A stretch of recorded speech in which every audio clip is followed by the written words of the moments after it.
Hello বন্ধুরা, আজকে আমরা দেখব কিভাবে একটি ফেসবুক অ্যাকাউন্ট সম্পূর্ণরূপে ডিলিট করা যায়। তো প্রথমে আমাকে প্রোফাইল পিকচারের নিচে ক্লিক করতে হবে। ক্লিক করে নিচে যেতে হবে। নিচে সেটিংস অ্যান্ড প্রাইভেসি, এইখান থেকে সেটিংসে ক্লিক করতে হবে।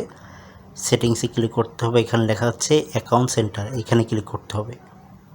অ্যাকাউন্ট সেন্টার থেকে নিচে আসলে দেখা যাবে পার্সোনাল ডিটেলস, এখানে ক্লিক করতে হবে। এখানে ক্লিক করলে এখানে লেখা হচ্ছে যে অ্যাকাউন্ট ওনারশিপ অ্যান্ড কন্ট্রোল, এইখানে ক্লিক করতে হবে। এখানে ক্লিক করার পরে দেখা হচ্ছে ডিঅ্যাক্টিভেশন অর ডিলিটেশন, এইখানে ক্লিক করতে হবে। এখানে ক্লিক করার পরে অ্যাকাউন্টে এখানে ক্লিক করতে হবে।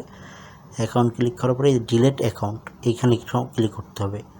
ক্লিক করার পরে এইখানে কন্টিনিউ ক্লিক করতে হবে। কন্টিনিউ ক্লিক দেখলাম, এখানে দিলাম আই হ্যাভ প্রাইভেসি সেন্টার, এটা ক্লিক করার পরে এইখান থেকে কন্টিনিউ ক্লিক করতে হবে।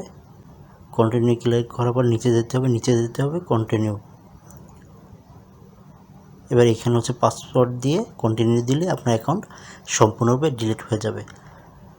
আজকের ভিডিওটি ভালো লাগলে অবশ্যই লাইক অ্যান্ড শেয়ার করবেন এবং কমেন্ট করতে ভুলবেন না, এবং অবশ্যই পরবর্তী ভিডিও পাওয়ার জন্য চ্যানেলটি সাবস্ক্রাইব করুন।